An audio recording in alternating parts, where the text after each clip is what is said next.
All right, here we go. We got a differential equation right here. You see that little y prime? That means it's a differential equation. So I'm going to write it as dy over dx so we can separate our variables. Hopefully the variables are separatable. Here we go. I want this dx on this side, so I'll multiply both sides by dx to get rid of him, and then I got to put that y on the other side, so it would be dy over y to the second power equals x times dx. And I want that y to the second power on the bottom, so I'm going to put them up top. So we have y to the negative 2 dy equals x dx. Now we're going to do our thing where we take the antiderivative of both sides. I take the antiderivative of the left side and I get y to the negative 1 power because I add 1 to the negative 2, and then I have to divide by that result. So I would divide by negative 1, but that's the same as multiplying by negative 1, so it's just making a negative in the first place. Then we have a plus c because this is not a definite integral. This is a general antiderivative, indefinite integral. And we have this one right here. We add 1 to the exponent to make it 2. Then we would divide by 2, but instead of dividing by 2, I'm going to multiply it by 1/2. And then I'm going to add a d. Why am I adding a d? Yeah, because I already used c. We normally just use c for a constant, but now I'm going to use d. Oh, d, that's a constant too? Yeah, I'm sorry, that's a constant too. So in order to... How about triangle of c? Triangle? What? Triangle of c? Delta? Delta. A change of c? No. Okay, so what I'm going to do now is I'm going to actually subtract c from both sides. And when I subtract a constant from a constant, what do I get? A constant. So actually, let's go back to c right here. All right. So now we have y, negative y to negative 1 equals... what is that? 1/2. Whoa, that's a great 2 right there. 1/2 x squared plus c. Okay, is this written in function form right now? Nah, it is not. Because this is actually a negative 1 over y. It's not a function of x right now. We're having issues. But we don't have to find that function of x. This is called the general solution.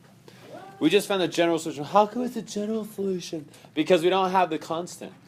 If we had the constant, then we would have a specific solution. How do we get this specific solution? I'm glad you asked, Weird Voice. All we gotta do is take the initial value that they give us and plug it in. What is the initial value?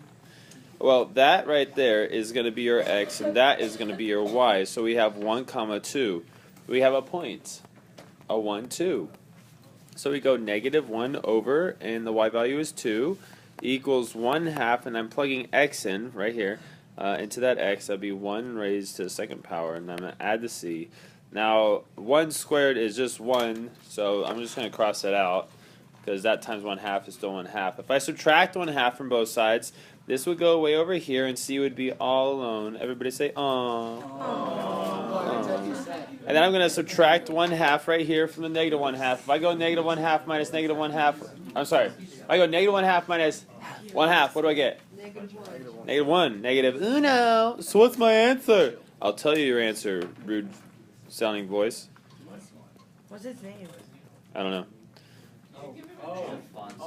Jeff? Wow. Oh, that's beautiful. Yeah, it's great, huh? Oh, I want to write this as a function of x. Let's see if we can do that. So first thing I'm going to do is I'm going to multiply both sides by negative y. Why would you do such a thing? Because then I would have 1 equals 1/2, well, negative 1/2, y, x squared, positive y. What just happened? I multiplied this whole thing by negative y. Okay, if you multiply negative y times this, you're going to get that. If you multiply this by negative y, you're going to get that. That times negative y, you're going to get that. So how would you get the y alone now? I have to factor out that y. Negative 1/2 x squared plus 1. Now how would you get the y alone? Divide. Oh, I'm running out of space. That's right in the top right-hand corner for no apparent reason. All right, let's go. Y equals 1 divided by negative 1/2 x squared plus 1. Oh, it's so pretty. Now, it's a function of x. Now, instead of writing y right here, I can say f of x. All right. Now, I just solved for this analytically or algebraically, however you want to say it. Calculus talks a lot about justifying something analytically, graphically, verbally, or numerically. Okay? So we just did it analytically. Let's look at this graphically, shall we? We shall. Okay, this is called a slope field.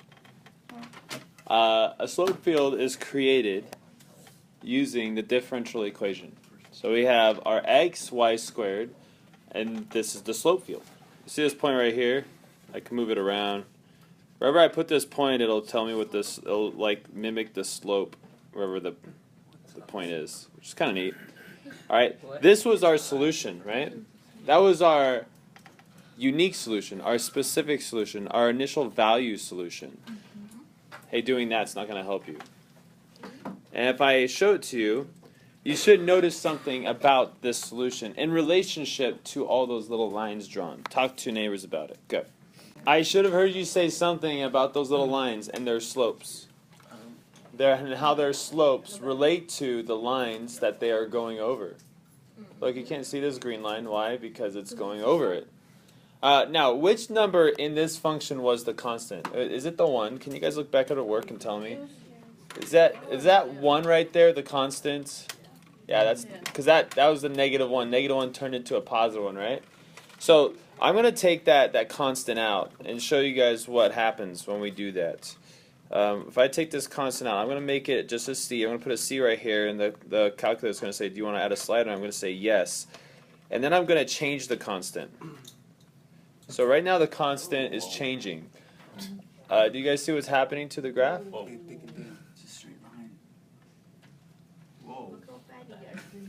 Is the graph still obeying all those little baby tangent lines? Yeah. They are. It is. It's still obeying all those tangent lines. So what you're seeing right now is a bunch, that's a technical term, a bunch of solutions to this differential equation. Every single line, like if I freeze this at any point, that's a solution to this differential equation. Does that make sense? It's weird. It's a lot of vocabulary here I'm throwing at you guys.